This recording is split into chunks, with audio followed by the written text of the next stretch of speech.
చిన్నగదే అయినా కొంతమంది ఆహుతులతో, 2 పత్రికా విలేకరులతో కళకళలాడుతోంది. పాణిగ్రహణం కన్సల్టెన్సీ అనే చిన్న బ్యానర్ వెనకవైపు గోడకు తగిలించి ఉంది. Water bottles, snacks, tea serve చేయబడ్డాయి. ఎందుకు పిలిచాడో, ఇదంతా ఏమిటో వాళ్లలో వాళ్లే అనుకుంటున్నారు. కాసేపట్లో అదే తెలుస్తుందిగా. వండుకున్నమ్మ తినక మానదుగా, కడుపుతో ఉన్నమ్మ కనక మానదుగా. నవ్వులు. గొంతు విప్పాడు విరూపాక్ష. నా ఇంట్లో ఇంత చిన్న గదిలో నేను ఆహ్వానించగానే మీ పనులు మానుకుని అమూల్యమైన సమయాన్ని నా కోసం కేటాయించి వచ్చిన శ్రేయోభిలాషులకు, పత్రికా విలేకరులకు ముందుగా ధన్యవాదాలు. డియర్ ఫ్రెండ్స్, వెనకనున్న బ్యానర్ చూడగానే మీకు సగం అర్థమైపోయి ఉండాలి. అంటే మ్యారేజ్ బ్యూరో ఏదైనా పెడుతున్నావా వీరు? మరి ఉద్యోగం దానిదే, ఇది మ్యారేజ్ బ్యూరో కాదు అని క్షణమాగి, మీకందరికీ తెలుసు ఇవాళ రేపు వివాహ వ్యవస్థ ఎంత చిన్నాభిన్నమైపోతుందో. అవును వీరు, మా వాళ్లలోనే 3 విడాకుల కేసులు. నిజమే, పెళ్లి అని శుభలేఖలు పంచి, లక్షలు పెట్టి కళ్యాణ మంటపాలు మాట్లాడి, లక్షలు ఖర్చు చేసి పెళ్లిళ్లు చేసినంతసేపు పట్టట్లా, ఇంటికి వచ్చి కాళ్ళు కడుక్కున్నంతసేపట్లో ఫోన్, ఆ జంటకు విడాకులని. పెళ్లిళ్లకు వెళ్లాలంటేనే ఎందుకులే, వీళ్ళు కలిసి ఉండేదా పెట్టేదా, గిఫ్ట్, ప్రయాణం ఛార్జీలు దండగా, వాళ్ళు కలిసిన్నారని తెలిసాక పోదాం అనిపిస్తోంది. ఓ పెద్దాయన అన్నాడు. శతమానం భవతి, శతమనంతం భవతి, శతమైశ్వర్యం భవతి, శతమితి శతం దీర్ఘమాయు అని ఆశీర్వదించినంతసేపు పట్టటంలా. కారణం ఏమిటంటారు? విరూపాక్ష చర్చకు దిగాడు. ఆడవాళ్ల చదువులు, ఉద్యోగాలు, వాళ్ల మీద ఉక్రోషంతో అన్నాడు ఓ పెద్దాయన. మరి చదువుకొని వాళ్ళు విడిపోయినట్లు విన్నాను. అయితే ఇగోలేమో నేను అనే కాన్సెప్ట్ అన్నాడు ఇంకొకరు. కొంత కారణం కావచ్చు, కానీ అన్నీ అలాగూ లేవు. మరి నువ్వేమంటావో చెప్పు వీరు అడిగిందో పెద్దావిడ. ఎక్కడ విన్నా విడాకులు, దీనికి కారణం ఇది అని నేనే కాదు ఎవ్వరూ విశ్లేషించలేరు. కానీ వాళ్ళిద్దరిలోనూ విడాకులకు కారణమైన ఏదో కీలక అంశం ఉంటుంది. గేహళీదత్త దీపన్యాయంలాగా గుమ్మం మీద పెట్టిన దీపం 2 వైపులా కాంతినిస్తుంది.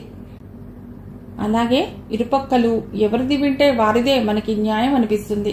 దాన్ని ఆశాంతం ఓర్పుతో సరిచేయగలిగితే పరిష్కరించవచ్చు. దానికి కోర్టులు, పెద్దలు ఉన్నారుగా. నువ్వు కొత్తగా చేసేదేముంది? ఉన్నాయి, కానీ మొండితనంతో భార్యాభర్తలు భీష్మించు కూర్చుంటే కోర్టులు, పెద్దలు ఏమీ చేయలేరేమో.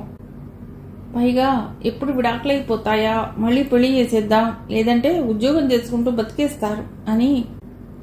వాళ్ళు మా మాటే వినట్లేదు. బలవంతంగా కాపురం చేస్తే అసలు రోజులు బాగుండటం లేదు. హత్యలు, ఆత్మహత్యలు, ఎందుకు వచ్చిన హైరానా, అందుకే వదిలేశాం అని బోలెడు కారణాలు చెప్తున్నారు పెద్దలు. అభిప్రాయాలు కలవకపోతే కాపురం ఎలా చేస్తాం అని చెప్తున్నారు పిల్లలు. పైగా పిల్లలు కూడా మనసులో మాటను పెద్దలతో స్వేచ్ఛగా చర్చించలేకపోతున్నారు.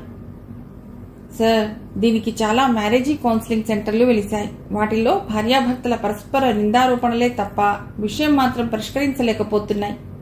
ఇవన్నీ విని కౌన్సిలింగ్ డాక్టర్ చేతులెత్తేసిన సందర్భాలు ఓ జర్నలిస్ట్గా నేను చూశాను.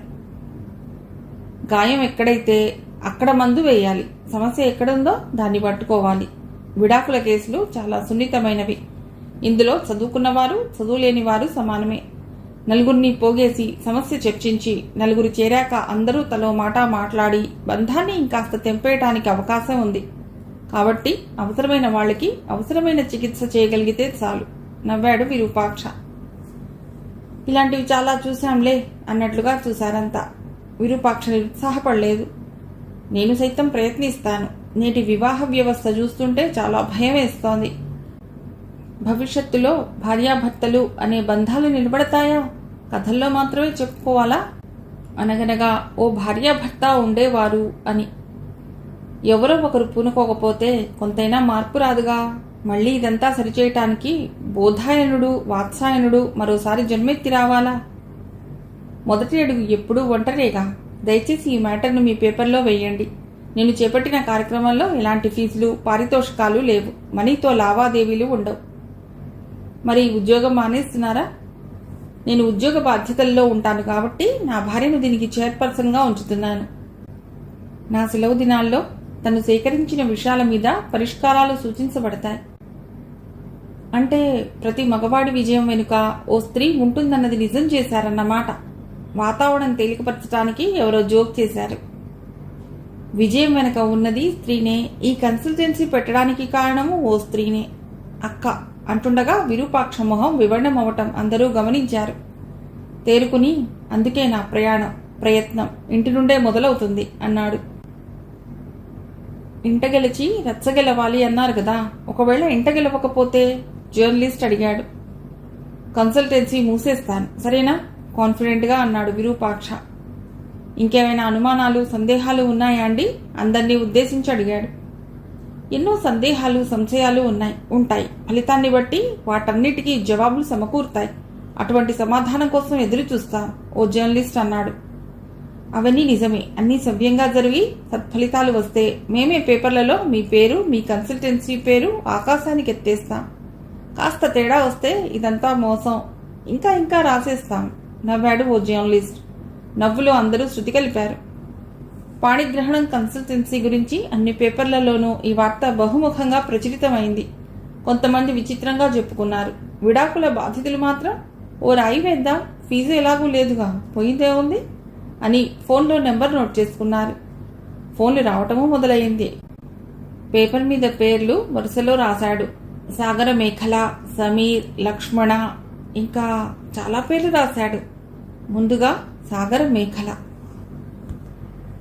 అప్పుడే ఓ చిన్న గులాబీ మొక్క తెచ్చి దానికున్న మొగ్గ ఒక్కొక్క రేకును విచ్చుకుంటుండగా అక్కడే కూర్చుని మురిసిపోయే చిన్నారి మనసులా తన పాణిగ్రహణం కన్సల్టెన్సీ బ్యానర్ మాటి మాటికి చూసుకుని తన బాధ్యతను తలుచుకుని ఆలోచనలోకి వెళ్ళిపోతున్నాడు.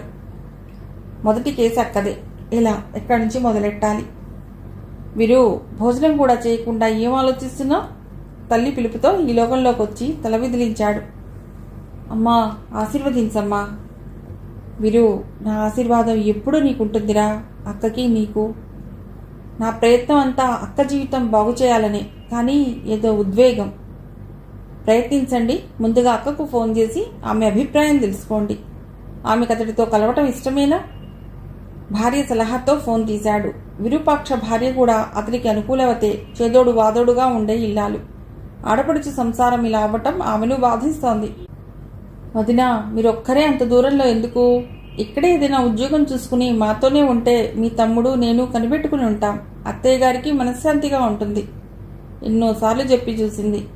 కానీ సాగర మేఖల, నువ్వు చాలా మంచిదానివి. నీ మంచితనాన్ని ఆసరా తీసుకుని మీ మధ్యలోకి రాలేను. భార్యాభర్తల మధ్య మూడో మనుషులు చేసే విధ్వంసం నేను అనుభవించాను. కాబట్టి దూరంగా ఉంటేనే బంధాలు నిలబడతాయి. తరచుగా కలుస్తూనే ఉందాం, సున్నితంగా తిరస్కరించింది సాగర మేఖల. విరూపాక్ష అక్కకి ఫోన్ చేశాడు. అక్క, బాగున్నావా? సూపర్. కొత్త ప్రపంచం, కొత్త ఉద్యోగం. హంసమంజీరా ఆమె భర్త సహాయం. ప్రస్తుతం అంతా ఓకే అంటూ నవ్వింది. అక్క, బావ ఎక్కడున్నాడో ఫోన్ చేయకపోయావా? సాగర మేఖల నవ్వు మాయమైంది. విరు, ఇదేమిటి కొత్తగా తెగతెంపులు చేసుకుని వచ్చేశాక అంది. మీ ఇంటి పేరేమిటే? చామర్తి. చూసావా, మన ఇంటి పేరు చెప్పలేదు నువ్వు, అత్తింటి పేరే మోస్తున్నావు. అయితే పిల్లల్ని వదిలి దూరంగా ఎన్నాళ్ళు ఉంటావు? ఏం చేస్తానరా మరి, ఇన్ని సంవత్సరాలైంది. అతడు మళ్ళీ పెళ్లి చేసుకుని ఉండడంటావా? పిల్లల కోసమైనా బావ నీ దగ్గరికి వస్తాడనే ఆశతోనే నువ్వు పిల్లలను అక్కడ వదిలేసి వచ్చినా మెదలకుండా ఉన్నాను ఇన్నాళ్ళు. మరి ఇంకెన్నాళ్ళు?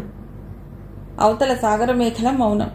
ఈ మౌనం చాలక్క, చాలా విషయాలు చెప్తోంది. రాజ్పూత్ ఎన్క్లేవ్. హలో, నేను విరూపాక్షని. విరూపాక్షని, మీ ఇవాళ రేపు ఓ ఫోన్ నెంబర్ పట్టుకోవడం కష్టమేం కాదు, కానీ చాలా కష్టపడవలసే వచ్చింది. అవతల ఫోన్ కట్ చేశారు. ఊహించిందేగా. మళ్ళీ ఫోన్ చేసి మెసేజ్లు పెట్టాడు. దాదాపు నెల తర్వాత ఫోన్ లిఫ్ట్ చేసి మాట్లాడారు. ఎందుకు నా వెంట పడుతున్నారు? చచ్చామో బతికామో కనుక్కుందామనా? అంటే బావమరిది బ్రతుకు కోరతాడట కదా, మీకు విషెస్ చెప్దామని. దేనికి? మీ రెండో పెళ్లికి మేము రాలేకపోయాం. మేమెక్కడున్నామో తెలియక శుభలేఖ వేయలేదేమో కదా. గాలిలో బాణం వేశాడు. పెళ్ళా పిటాకులా? 3 పిల్లలను నా మీదే వదిలేసి మీ అక్క ఎంజాయ్ చేస్తోందిగా. 3 పిల్లల తండ్రికి పిల్లనిచ్చే నికృష్టులు కూడా ఉన్నారా? ఇది చాలు, నరుకు వస్తాగా మనసులో అనుకున్నాడు. పిల్లల మీద బెంగ పెట్టుకుంది అక్క. ఎందుకుట? నీ అక్క పుణ్యమా అని ముసలి తల్లిని, 3 పిల్లల్ని తట్టాబుట్టా నెత్తినేసుకుని ఉద్యోగం మార్చుకుని ఊరు ఉనికి మార్చుకుని ఉత్తర ఢిల్లీ నుండి దక్షిణ ఢిల్లీకి కాందీసికుళ్లా వచ్చి పడ్డాను. అయినా నా మీద ఇంకా మీ పగ చల్లారలేదా? మళ్ళీ ఫోన్ చేసి ఎందుకు విసిగిస్తున్నారు? భరణం కోసమా? నా దగ్గర చిల్లి గవ్వలేదు, ఏ గానీ లేదు. మీ ఇష్టం వచ్చినట్లు చేసుకోండి. నానా తిట్లు తిట్టి ఫోన్ పెట్టేశాడు. మనోవర్తి కోసం ఫోన్ చేశాననుకుంటున్నాడా? హత విధి! మనుషుల్ని కలపడం ఇంత కష్టమా? బాబోయ్, ముందు ముందు ఇంకెన్ని పడాలో. బావ పెళ్లి చేసేసుకుని ఉంటే ఇంకా కష్టం కాదు. బాధగా నిట్టూర్చి 2 రోజులాగి మళ్ళీ ఫోన్ చేశాడు. హలో బావా, ఏమిటి సమాచారం? ఏ సమాచారం? నా పిండాకూడు. పిల్లలతో వేగలేక చస్తున్నా. మరి అక్కకి ఫోన్ చేస్తే వచ్చేదిగా. ఇంకో బాణం వదిలాడు. జరిగింది చాలేదా? జన్మలో ఆడాళ్లతో పెట్టుకోకూడదు, బుద్ధి తక్కువై కూడా. ఇంతసేపు సంభాషణ సాగిస్తున్నాడంటే పర్వాలేదే. నీ మీద ప్రేమతోనేగా అక్క మరణశయ్యపై ఉండి కూడా మా ఆయన్ని ఏం చేయవద్దు, ఇందులో ఆయన తప్పేం లేదు, తప్పంతా నాదే అని వాంగ్మూలం ఇచ్చింది. లేదంటే తీసుకుపోయి జైల్లో పడేసేవారు పోలీసోళ్ళు, కొట్టేవాళ్ళు. మా అక్కే నిన్ను కాపాడింది అనేగా. ఇంకా చెప్పు, వింటా. బావా, కోపం తెచ్చుకోనంటే మీ కోటి చెప్తా. అప్పుడు జరిగింది. కొంతమంది ఈర్ష్యాసూయలు, పగా ప్రతీకార నిందలని, వాటికి ఆధారాలు లేవని నీకు తెలుసుగా. ఆ రోజు అక్కడ ఈ అకృత్యాలకు పాల్పడిన వారికి తెలుసు. అవతల మౌనం మాట్లాడుతోంది. నిజాయితీగా కష్టపడి పనిచేసే సబార్డినేట్ని ఏ బాస్ అయినా ఇష్టపడతాడు. జీతం ఎక్కువ ఇచ్చైనా తన వెంట తిప్పుకుని పని చేయించుకోవాలని చూస్తాడు. మగవాళ్ళైతే పర్వాలేదు, ఆడవాళ్ళనేసరికి ఇదిగో ఇలాగే నిందలు, నిష్ఠురాలు. అప్పుడు ఆ సంఘటన జరిగినప్పుడు ఉన్న వాళ్ళందరినీ నేను సాక్ష్యాలకు తీసుకురాలేను, సినిమాలో లాగా. తర్వాత అక్క పని చేసిన ఆఫీస్కి వెళ్ళి ఎంక్వైరీ చేసే ఉంటావుగా. చేశా. అయితే మాత్రం నేను మగవాణ్ణి, నాకు ఈగో ఉంటుంది. కాళ్ళు పట్టుకుని, ఏమండి జరిగింది ఇదండి, నాకు నా పిల్లలకు అన్యాయం చేయకండి అని కన్నీళ్లు పెట్టుకుంటే నేను కాదన్నానా? తప్పు ఎవరిదనేది తర్వాత ఆఫీస్లో తెలుసుకునే వచ్చామన్నమాట. కానీ నిజం ఒప్పుకోవటానికి ఈగో అడ్డం వచ్చి మేం ఫోన్ చేసేదాకా నువ్వు ఫోన్ చేయలేదన్నమాట. ఎంత నీచత్వం! ఏం చేయాలి నిన్ను? నువ్వు తప్పతాగి రావచ్చు, మగాడిదా నువ్వు పట్టుకోవాలిగా మా అందరి కాళ్ళు. దీనికి అక్కే ఉంటుందో.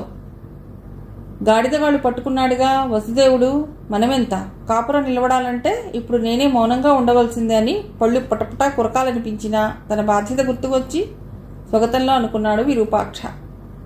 అక్కకు ఫోన్ చేసి, అక్క ఇది విషయం, గురుడు దారిలోనే ఉన్నాడు, నువ్వు నిరపరాధివని తెలుసుకున్నాడు.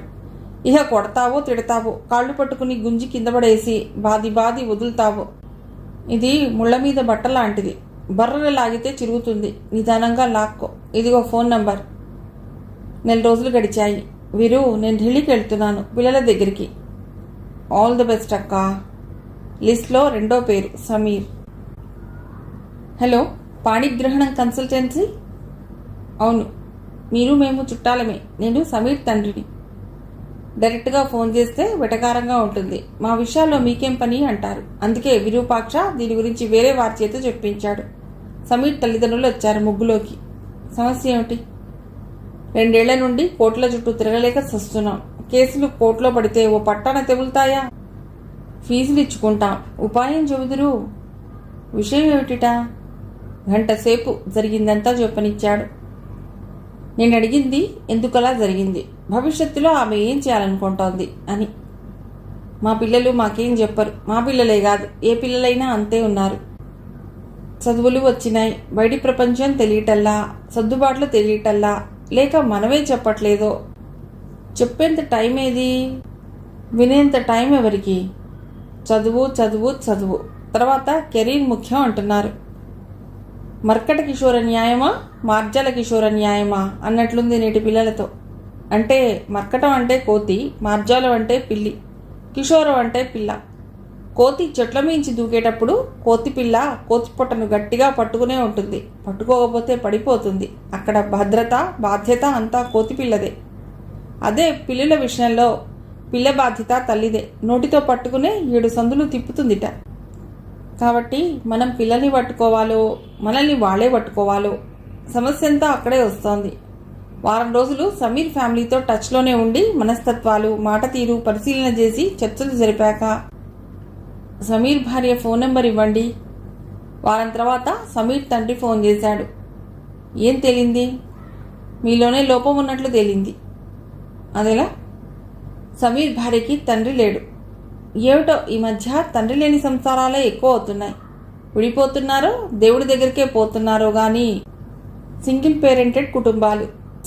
ఇక మీ విషయానికి వస్తే తల్లి ఆడపిల్లలిద్దరినీ కష్టపడి పెంచింది, చదువు చెప్పించింది. ఇవన్నీ మీకు తెలుసు కదా? అవును, అయితే మగపిల్లల్లాగానే ఆడపిల్లలు ఉద్యోగాలు చేస్తున్నారు. ఇవాళ రేపు తల్లి తండ్రి బాధ్యత ఆడపిల్లలు తీసుకుంటున్నారు. మీ కోడలి విషయంలోనూ వాళ్ళ అమ్మ గురించే. ఆ విషయం వాళ్ళు పెళ్లికి ముందే మీకు చెప్పారటగా. ఆమె పెళ్లిగాని చెల్లెలతో పాటు ఉంటోందిగా. అయినా ఏదో అనారోగ్యంతో బాధపడుతోంది. తీసుకొస్తానంది. సమీర్ వద్దన్నాడు. దీని మీద మొదలైన వాదన బట్టతల బాణపొట్టాతో పరాకాష్ఠనంది. నరం కోసుకుని హాస్పిటల్ పాలయ్యి ఆ దెబ్బకి ఇద్దరికీ వివాహం మీద నమ్మకం పోయి విరక్తి వచ్చి విడాకులైతే చాలురా నాయన అనుకుంటున్నారు. మీ అబ్బాయి ఇదంతా మీకు చెప్పాడా? పోనీ ఇన్నిసార్లు కోర్టు చుట్టూ తిరిగినా ఆ అమ్మాయి ఈ విషయమై నోరు విప్పిందా? తెంపేసుకు అవతల పడదామని తప్ప గట్టిగా ముడేద్దామనే ఓర్పేది. ఆ అమ్మాయి సమస్య మీరు పరిష్కరించగలిగితే కథ సుఖాంతం. ఇంత జరిగిందా?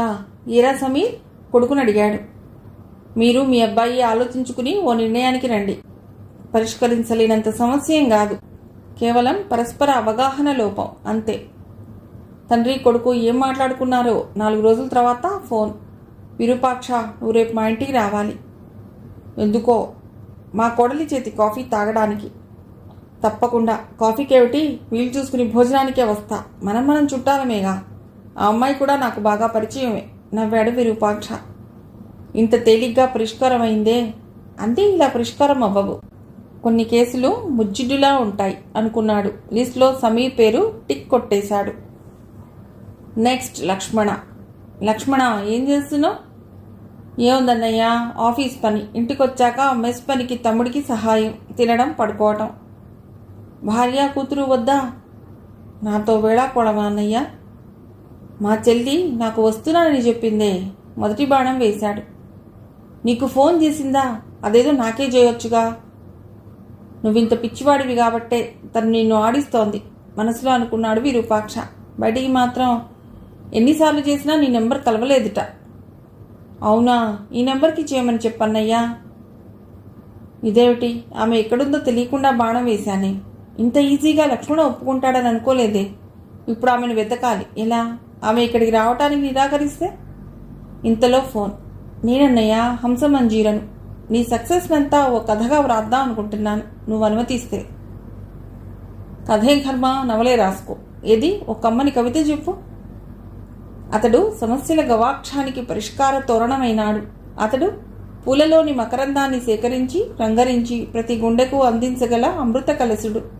అతడు శిలలను పుష్పింపజేయగల ఆమని. అతడు విరులకు సరిగమలు నేర్పగల స్వరధ్వని. 3 లాంటి జీవితాలు చిగురిస్తే అది కనికట్టు కాదు. అది అతడికే తెలిసిన మానసేంద్రియ సేద్యం. అతడే, మళ్ళీ అతడే. కవిత ఎతడి గురించి చెప్పావో గాని బాగుంది. ఏమైపోతుందో అనుకున్న సాగరమేఖల జీవితం బాగుపడటం చాలా సంతోషంగా ఉంది. నువ్వు స్థాపించిన సంస్థ, నీ కృషి, వైవాహిక జీవితం పట్ల బాధ్యతను సమాజానికి అందజేయాలనే నీ ఆదర్శం నేటి తరానికి నువ్వే స్ఫూర్తి. All the best. Phone cut చేసింది. అది సరే, లక్ష్మణ భార్యను ఎక్కడని వెతకాలి? తల విదిలించాడు విరూపాక్ష. హలో, విరూపాక్ష గారేనా? ఫోన్లో ఓ గొంతు బలహీనంగా అడిగింది. అవును, పాణిగ్రహణం కన్సల్టెన్సీ. మిమ్మల్ని ఓసారి కలవాలి. రండి, మా అడ్రస్. మీ అడ్రస్ మాకు తెలుసండి, కానీ నేను వచ్చే పరిస్థితిలో లేను. దయచేసి వీలు చూసుకుని మీరే రాగలరా? ఈ ఊళ్ళోనే. మీ బండి పెట్రోల్ ఖర్చు నేను భరిస్తాను. కళ్ళు కళ్ళు దగ్గుతూ ఫోన్ పెట్టేశాడు పెద్దాయన. ఓ రోజు ఖాళీ చూసుకుని చెప్పిన చోటికి బయలుదేరాడు విరూపాక్ష. కానీ తన ఈ పయనం వల్ల తన ఆలోచనలు, ప్రణాళికలు ఓ కొత్త శుభారంభానికి నాంది పలకబోతున్నాయని ఆ క్షణంలో అతడికి తెలియదు, ఊహించలేకపోయాడు. 2 గదుల డాబా ఇల్లు, వంటిల్లు అతడికి వెనుక భాగంలో సపరేట్గా ఉంది. మధ్య గదిలో ఓ పెద్దాయన పడుకుని ఉన్నాడు. చిన్నగా దగ్గుతున్నాడు. వెళ్ళి మంచం దగ్గర నించున్న విరూపాక్షను తేరిపార చూసి లేచి కూర్చుని కుర్చీ తీసుకురావటానికి ప్రయత్నించాడు. గమనించిన విరూపాక్ష తనే కుర్చీ తెచ్చుకుని వేసుకుని కూర్చుని, మీరేనా ఫోన్ చేసింది అన్నాడు. అవునండి, పేపర్లో ప్రకటన చూసి మీరు నాకేమన్నా సహాయం చేయగలరేమోనని చిన్న ఆశతో ఫోన్ చేశాను, మన్నించాలి. అయ్యో పెద్దవారు, అలా అనకూడదు, విషయం చెప్పండి. వైదేహి అని పిలిచాడు. వంటగదిలోంచి ఓ మెరుపు తీగ దేవతా స్త్రీ అమృత భాండం తెచ్చినట్లు కాఫీ గ్లాస్తో వచ్చింది. ఆ అమ్మాయి అందానికి కళ్ళు తిప్పుకోలేక సభ్యత కాదని ముఖం క్షణకాలం చూసి కాఫీ తాగటంలో నిమగ్నమయ్యాడు. ఆమె వంటగదిలోకి వెళ్ళిపోయింది. మా అమ్మాయి వైదేహి, చందమామలో మచ్చలా మా అమ్మాయికి లోపం ఉంది. ఆ కథ చెప్పి పరిష్కారం అడగటానికి పిలిచాను. నేను చేయగలిగినదైతే తప్పకుండా చేస్తా.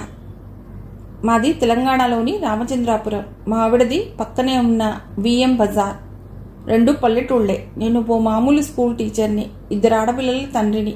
నా భార్య సహకారంతో ఇంటిని ఎలాగోలా లాక్కొచ్చా.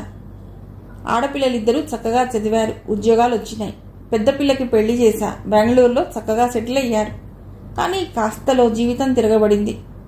2వ పిల్ల ఇదిగో ఈ వైదేహి, చక్కని సంబంధంతో పెళ్లి చేశాం. కానీ విడాకుల కాదు, చిత్రమైన కథ మాది. పెళ్ళైన సంవత్సరం పిల్ల కడుపుతో ఉందని వాళ్ళమ్మమ్మ చలిబిడి పెట్టాలి రమ్మంది. పిల్లను బియ్యం బజార్కి తీసుకుని వెళ్ళాను. గోరింటాకు కోసుకుందామని 2 ఇళ్ల అవతలికి వెళ్ళింది. పల్లెటూరుగా ఎక్కడి నుండో నల్లతాచొచ్చి వైదేహి కాలు మీద కాటేసింది. అయ్యో, అవును, నురగలు కక్కుతూ పడిపోయింది. చచ్చిపోతుందని భయపడ్డాం. ఏదో పసరు మందు పోయించి హైదరాబాద్ తీసుకుపోయాం. కానీ విషం వాళ్ళంతా పాకేసింది. కడుపులో పిల్లకు విషం ఎక్కేసిందేమో. ఈ హడావిడికి అబోర్షన్ అయింది. శివశివ, ఎంత కష్టం వచ్చింది. మా కర్మ అక్కడితో ఆగలా. వైదేహికి నెలసరులు అంటే పీరియడ్స్ ఆగిపోయినాయి. డాక్టర్ హార్మోన్స్ డిజార్డర్ వచ్చింది, ఇక మెనోపాజ్ వచ్చేసింది, పిల్లలు పుట్టరు అని చెప్పేసింది. మేం కుప్పకూలిపోయాం. ఇది విని వైదేహి మొగుడు పిల్లలు పుట్టని ఈమె నాకెందుకు అని విడాకులు తీసుకుని ఇంకో పెళ్లి చేసేసుకున్నాడు. వైదేహి మానసికంగా, శారీరకంగా మామూలు స్థితికి రావటానికి మేమెంత శ్రమపడ్డామో మాటల్లో చెప్పలేం. ఆ సమయంలో విరూపాక్షకు అక్క కోసం తాను పడిన శ్రమ గుర్తుకొచ్చింది. అయ్యయ్యో, ప్రపంచంలో ఇలాంటి కష్టాలు ఉంటాయా అనుకున్నాడు. మా కష్టాలు ఇక్కడితో ఆగలా. పిల్ల ఎలాగోలా ఉద్యోగం చేసుకుని బతుకుతుందిలే అని హైదరాబాద్ వచ్చాం. కానీ ఇక్కడికి వచ్చిన 6 నెలలకే కరోనా మొదలైంది.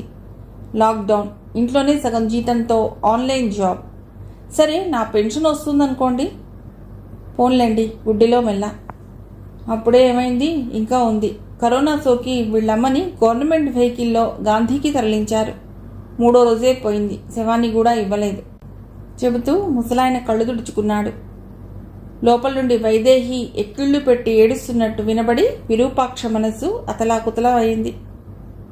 ఇప్పుడు నేను చేయవలసిన సహాయం చెప్పనే లేదు. అక్కడికే వస్తున్నా. చుట్టాలు పక్కాలను కాదని మిమ్మల్ని పిలిపించాను బాబు. మీరెంతో బాధ్యతగా అందరి సమస్యలు పరిష్కరిస్తున్నారని విని. చెప్పండి, నేను చేయగలిగిందంతా శక్తివంచన లేకుండా చేస్తాను. కరోనా తగ్గాక వైదేహి ఓ కంపెనీలో ఉద్యోగంలో చేరింది. అక్కడ తనతో పనిచేసే ఓ అతడు వైదేహిని ఇష్టపడుతున్నట్ట. అతడెవరు, అతడి బ్యాక్గ్రౌండ్ ఏమిటి, కొంచెం సమాచారం సేకరించి పెట్టాలి. ఎందుకు సేకరించాలి? అతడు వైదేహిని పెళ్లి చేసుకుంటానని ఎవరితోనో అని అనకుండా అన్నట్ట 4 రోజుల క్రితం. వాళ్ళు కూడా చూచాయిగా నాతో అన్నారు. రేపు అతనే నన్ను గాని వైదేహిని గాని అడిగితే ఏం చెప్పాలి? నాకు వయసు అయిపోతోంది. రేపో మాపో నేను పోతే పిల్ల దిక్కులేనిదైపోతుందనే దిగులుతో కుమిలిపోతున్న నాకు ఇదేదో శుభవార్తలా ఉన్నప్పటికీ నా పిల్లలో ఉన్న లోపం అతడికి ఎలా చెప్పాలి? అసలు చెప్పాలా? స్వార్థంతో నిజం దాచి పెళ్లి చేసి తప్పు చేసి అతడి ముందు దోషిలా నిలబడాలా? సతమతమైపోతున్నాను. దీన్ని మీరు పరిష్కరిస్తారని పిలిచా. చుట్టాలు పక్కాలు ఆదుకుంటారనే నమ్మకం లేదు. అమ్మా వైదేహి అని పిలిచాడు విరూపాక్ష. వచ్చింది వైదేహి. నేను నీ అన్నయ్యనని అనుకో, భయపడకు. అతడెవరు, వివరాలన్నీ నాకివ్వు. ఓవేళ అతడు నేను నిజంగానే ఇష్టపడితే నీకు ఇష్టమేనా అడిగాడు. వైదేహి మౌనం అర్థాంగీకారంగా భావించి, బాబాయ్, దేవుడు ఓ తలుపు మూసేస్తే ఇంకో తలుపు తెరుస్తాడని, ఓ లోటుని ఇంకో దానితో పూడుస్తాడని వినలేదా? పూర్ణమద పూర్ణమిదం పూర్ణాత్ పూర్ణముదచ్యతే పూర్ణస్య పూర్ణమాదాయ పూర్ణమేవావశిష్యతే. సృష్టిలో ఏదీ ఖాళీగా లేదు, పూర్ణమే. పూర్ణంలోంచి పూర్ణం తీసేసినా పూర్ణమే ఉంటుంది, పూర్ణంతో పూరింపబడుతూనే ఉంటుంది. మీరు నిశ్చింతగా ఉండండి. ఒకవేళ ఈమెలో లోపం అతడు అంగీకరించకపోతే అంతకన్నా గొప్ప సంబంధం తెచ్చి చెల్లి పెళ్లి నేను చేస్తా. జీవితంలో అన్నీ కోల్పోయినా ఒకటి మాత్రం మిగిలే ఉంటుంది, అదే భవిష్యత్తు. నాకు అప్పచెప్పారుగా, ఇక నిశ్చింతగా నిద్రపోండి, ఆలోచించకండి. నేను శుభవార్తతో తిరిగి వస్తానమ్మా. వస్తా బాబాయ్. మీరు? నా పేరు విరూపాక్ష, పాణిగ్రహణం కన్సల్టెన్సీ. విన్నాను. నాతో పనేమిటో? డైరెక్ట్గా పాయింట్కి వస్తున్నాను. వైదేహిని ఇష్టపడుతున్నారట, ఆమెకు అన్నగా వచ్చాను. ఓహ్, హలో, నా పేరు అనిరుద్. నిజమేనండి, ఆమె కూడా ఇష్టపడితే షేక్ హ్యాండ్ ఇచ్చి చెప్పాడు అతడు. కానీ ఆమెలో ఓ లోపం ఉంది, బాబాయ్ మీతో చెప్పలేకపోతున్నారు. తెలుసు. తెలుసా? తెలిసే ఇదంతా? ఆశ్చర్యపోయాడు విరూపాక్ష. నా జీవితంలోనూ ఓ లోటుంది, అది వైదేహికి ఎలా చెప్పాలా అని, చెబితే ఎలా రియాక్ట్ అవుతుందోనని. ఏటది? నాకు కొన్నేళ్ల క్రితమే పెళ్ళయింది, ఓ బాబు కూడా ఉన్నాడు.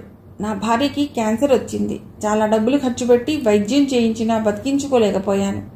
అప్పటికి బాబుకి ఏడాదే. అవునా? అయ్యో, చాలా విషాదం జరిగిందే. ఏం చేస్తాం, మళ్ళీ పెళ్లి చేసుకోమని మా వాళ్ళంతా పట్టుబట్టారు. మీకు తెలుసు, వచ్చిన ఆవిడ నాకు భార్య అవుతుంది, నా బిడ్డకు తల్లి అవ్వదుగా. పైగా వచ్చిన ఆమెకు ఎన్నో కలలు ఆశలు ఉంటాయిగా. ఇప్పుడు బాబుకి 4 సంవత్సరాలు. ఊహ తెలుస్తోంది. వచ్చి రాని మాటలతో అమ్మా అమ్మా అంటున్నాడు. ఎక్కడ తేను? ఇవాళ్టికి వైదేహి కనపడింది. వాకబు చేస్తే తన కథ తెలిసింది. కానీ నేను అడిగితే పిల్లవాడి కోసం స్వార్థంతో అడిగానని, తన నిస్సహాయతను నేను ఆసరా చేసుకుని తనను కించపరిచానని అనుకుంటుందేమో. వైదేహిని ఇష్టపడి చక్కని ఆలోచన చేశారు మీరు. నాకు వదిలేయండి, ఇక నేను చూసుకుంటా. శుభవార్తతో వస్తా. తిరిగి వచ్చాడు స్వీట్ బాక్స్తో. బాబాయ్ గారు, ఇది సంగతి. అతడి కొడుకు వైదేహి తల్లి కాగలిగితే వైదేహికి అతడు మంచి భర్త కాగలడు. అమ్మా వైదేహి, ఇదిగో స్వీట్ ప్యాకెట్. విషయమంతా విన్నావుగా. అతడు మంచి సంపాదనాపరుడు, ఆస్తిపరుడు. కాకపోతే నువ్వు మంచి తల్లివి కాగలను అంటే ఇదిగో ఇందులోంచి స్వీట్ తీసి నాకు మీ నాన్నకు తీసివ్వు, లేదంటే నీ ఇష్టం. వైదేహి వెంటనే స్వీట్ తీసి ఇద్దరికీ ఇచ్చి తను తీసుకుంది.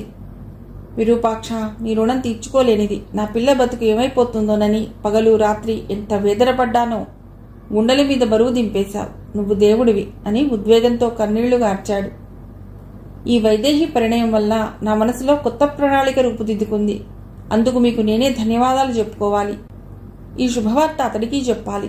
అన్న స్థానంలో నిలబడి ఈ పెళ్లి నేనే జరిపిస్తాను అని బయలుదేరిన విరూపాక్ష వెళ్లిన వైపే చూస్తూ చేతులు జోడించారు తండ్రి కూతుళ్లు. చాలా కొద్దిమంది ఆహుతులతో వైదేహి అనిరుద్ధుల కళ్యాణం సలక్షణంగా జరిగింది. లక్ష్మణ భార్య సునీల ఎటుపోయినట్లు, ఏమైనట్లు? లక్ష్మణ ఇచ్చిన ఫోన్ నంబర్ సునీలది పలకట్లేదు. ఆమెతో పరిచయం ఉన్న అందరికీ ఫోన్ చేశాడు. కొన్ని వివరాలు తెలిసాయి. వాటి సహాయంతో బయలుదేరాడు. మీరెవరండి? ఎక్కడి నుంచి వచ్చారు? నా పేరు విరూపాక్ష. ఇక్కడ మా ఊరి అమ్మాయి సునీల అని ఉందని తెలిసి చూసిపోదామని వచ్చాను. ఓ ఇంటి ముందు ఆగి అడిగాడు. గొంతు విని పరుగున బయటికి వచ్చి, నువ్వా అన్నా, ఇంత దూరం వచ్చావు, రా అన్నా అంటూ పిలిచింది లక్ష్మణ భార్య. బైక్ ఆపి లోపలికి వెళ్ళాడు. ఒకే గది, పెద్దగానే ఉంది. సామానంతా తీర్చినట్లుగా ఉంది. కుట్టు మిషన్, బట్టల గుట్టలు. నన్ను లక్ష్మణ పంపాడు. అబద్ధమని తెలిసినా అనేశాడు. 1000 అబద్ధాలాడైనా ఓ కాపురం నిలబెట్టాలి. కానీ ఆ అబద్ధం ఆమె కళ్లల్లో కోటి కాంతులే చిమ్మింది. మనసులో కోటి వీణలు మోగించింది. నిజమా అన్నా అంది ఆశగా. వస్తావా మరి? ఏమిటిదంతా? చెప్పకుండా మాయమయ్యావు? ఇన్నాళ్లకి మళ్ళీ మీ వాళ్ళు విడాకులని, కోర్టులని, కేసులని గందరగోళం మీ వాళ్ళ దగ్గర లేకుండా ఇక్కడెందుకున్నావు? పాపేది? అంతే బోర్నే ఏడ్చింది. కాసేపటికి తెప్పరిల్లి చీరతో కన్నీళ్లు తుడుచుకుని, నేను పాపిష్టి దాన్ని నీ దగ్గర దాచలేను, చెప్పేస్తానన్నా. నన్ను నువ్వు తిట్టినా సరే. కుమార్ సార్ ఉద్యోగ నిమిత్తం మన ఊళ్ళోనే ఉండేవాడు. రోజు మెస్లో భోజనానికి వచ్చేవాడు. బోలెడు డబ్బుంది. 40 ఏళ్ళొచ్చినా పెళ్లి కాలేదు. మాట కలిపాడు, కళ్ళు కలిపాడు. రోజు ఎన్నో ముచ్చట్లు చెప్పేవాడు. మాటల్లో తేనెలు ఒలికించాడు. అరచేతిలో స్వర్గం చూపించాడు. రాజును చూసిన మీదట మొగుడిని చూస్తే మొట్టబుద్దయిందనే సామెత నాలాంటి వాళ్ళని చూసే పుట్టినట్లుంది. తన సూటు, బూటు, టక్కు, పర్సనాలిటీ నన్ను బెర్రెక్కించేశాయి. నీ మొగుడు పనికిరానివాడు, చేతగానివాడు. నీలాంటి అందగత్తె ఇక్కడ ఉండవలసింది కాదు. నేనైతే అందలాల్లో ఉంచుతాను. తనతో పాటు వచ్చేయమన్నాడు. ఓ విషఘడియలో చెప్తూనే ఏడ్చేసింది. మళ్ళీ తనే తమాయించుకుని, ఉంచుకున్నోడు మొగుడవుతాడా, పెంచుకున్నోడు కొడుకు అవుతాడా అని శాస్త్రమే ఉందిగా అన్నా. అవసరం తీర్చుకున్నాడు. పైగా నగలు, డబ్బు, స్థలం తాలూకు కాగితాలు అన్నీ తీసుకుని పారిపోయాడు. నేను మిషన్ కుట్టుకుని బతుకుతున్నాను. నాకు తెలిసిన కాస్త విద్య అదేగా. మరి పాప? ఇంకా నయం, పాపని దూరంగా గురుకులం పాఠశాలలో చేర్చా, ఎందుకైనా మంచిదని. ఇదంతా లక్ష్మణకు తెలుసా అని అడిగి, తెలిసి మా దగ్గర దాచాడా? చెప్పి బాధ పెట్టాలా, చెప్పకుండా మోసం చేయాలా? భవిష్యత్తులో అన్నయ్య ఇదేమిటి అంటే మొహం చూపించగలనా మనసులో అనుకున్నాడు విరూపాక్ష. ఏమో నాకు తెలియదన్నా, నా మొహం అతడికి చూపించలేను. అందుకే విడాకులు తీసుకుని పాపని మా ఆయనకు అప్పచెప్పి నేను దూరంగా పోతాను. విడాకులు ఇస్తే తను మళ్ళీ పెళ్లి చేసుకుని సుఖంగా బతుకుతాడని ఏడుస్తూనే చెప్పింది. కళ్ళు తుడుచుకుని, అన్నా నీకు పుణ్యం ఉంటుంది. పిల్లను వాళ్ళ నాన్న దగ్గరకు చేర్చు. నేను ఎలాగోలా బతుకుతా. నేను చేసిన తప్పుకి పిల్ల దిక్కులేనిది అవుతుంది. మళ్ళీ ఏడుస్తోంది. సరే నేను పెడుతున్నానమ్మా, మళ్ళీ మనం మన ఊళ్ళోనే కలుద్దాం, సరేనా? ఆ మాటకి కళ్ళు తుడుచుకుని కృతజ్ఞతగా ఆమె చూసిన చూపు, ఎన్ని కోట్లు ఇచ్చినా కొనలేను కదా. కన్సల్టెన్సీ పెట్టినందుకు మగాడి చేతిలో మోసపోయిన ఈమెను కాపాడినప్పుడు కదా జన్మకు సార్థకత అనుకున్నాడు విరూపాక్ష. నీ ఫోన్ నెంబర్ ఉందా? నాకు ఇదిగో ఇదే చిన్న ఫోన్ నెంబర్ తీసుకో అన్నా. లక్ష్మణ రా కూర్చో. మీ ఆవిడను కలిశాను. తను నీ దగ్గరకు రావాలని అనుకుంటోంది. నువ్వు ఏమనుకుంటావోనని ఆగింది. ఇదిగో ఫోన్ నెంబర్. అది ఏం లేదు, వాళ్ళమ్మ వాళ్ళు మీ ఇద్దరి మధ్య చిచ్చు పెడుతున్నారు అంతే అని నీళ్లు నములుతూ చెప్పాడు. లక్ష్మణ లేచి నిలబడి, అన్నయ్య మీరే నిజం దాచి మా ఇద్దరినీ కాపాడాలనుకుంటున్నారో అది నాకు తెలుసు. కానీ ఎవరికీ చెప్పలేదు, మా వాళ్ళకి కూడా.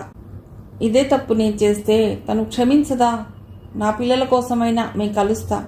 మమ్మల్ని కలపటానికి నువ్వు చాలా కష్టపడ్డావు. నీ కష్టం వృధా పోనీను. ఇప్పుడే ఫోన్ చేస్తా అన్నాడు. మంచి గొప్పోడివిరా నువ్వు. లక్ష్మణను కౌగిలించుకున్నాడు విరూపాక్ష. పాణిగ్రహణం కన్సల్టెన్సీ మొదటి వార్షికోత్సవం. సఖ్యం సాప్తపదీపనం అంటే 7 అడుగులు కలిసి నడిస్తే సఖ్యం ఏర్పడుతుంది. ముఖ్యంగా కళ్యాణానికి ఈ 7 అడుగులు తడబడకుండా నడవాలంటే మొదటి అడిగే జాగ్రత్తగా వేయాలి. పాణిగ్రహణానికి గ్రహణం పట్టకుండా ఉండాలంటే గ్రహాల అనుకూలతే కాదు, మానసిక అనుకూలతలు కావాలి. అన్ని విడాకుల కేసుల్లోనూ చిన్న చిన్న కారణాలే, చిన్న మెలికలే. చిక్కుముడి విప్పేస్తే 3 ముళ్ళు పీటముళ్లే. ఇంతవరకు సక్సెస్ఫుల్గా 100 విడాకుల కేసుల్లో 100 జంటల్ని కలిపింది ఈ కన్సల్టెన్సీ. ఓ సాగర మేఖల, సమీర్, వైదేహి, లక్ష్మణ, సునీల ఇలా ఎన్నో జంటల్ని కలిపింది మా కన్సల్టెన్సీ. కానీ ఇక నుండి విడాకులకే అవకాశం లేని జంటల్ని సమాజానికి ఆదర్శంగా అందించడం కోసం మా పాణిగ్రహణం నుండి నేను చేయించిన వైదేహి పరిణయం స్ఫూర్తితో సప్తపది వివాహ వేదిక అనే కొత్త సంస్థ ఏర్పాటు చేయబడుతోంది. విరూపాక్ష ప్రకటించగానే చప్పట్లు మారుమోగినాయి. సార్, ఇప్పటికే చాలా మ్యాట్రిమోనీలు పుట్టగొడుగుల్లా పుట్టుకొస్తున్నాయి. అవి విడాకులను ఆపగలుగుతున్నాయా? జీవన ప్రయాణంలో చివరి మజిలీ వరకు నడిపించే మార్గదర్శనులు అవుతున్నాయి. ఈ విషయంలోనూ మీ స్పందన ఏమిటో? పాణిగ్రహణం కన్సల్టెన్సీ పెట్టిన రోజున ఎన్నో సందేహాలు, సంశయాలు ఉన్నాయి. వాటి సత్ఫలితాలతోనే సమాధానం ఉంది. సమాధానం కోసం ఎదురు చూస్తాం అన్నారుగా, సమాధానం దొరికిందా? ఫలితాలు ఎలా ఉన్నాయంటారు? అంటే సప్తపది వివాహ వేదిక కూడా అటువంటి అత్యుత్తమమైన ఫలితాలనే చూపిస్తుందని ఆశిద్దామా? మీరు స్థాపించిన సప్తపదిలో ప్రత్యేకత ఏమిటో? జర్నలిస్ట్ ప్రశ్నకు విరూపాక్ష జవాబు చిరునవ్వుతో కూడిన వెయిట్ అండ్ సీ. శుభం.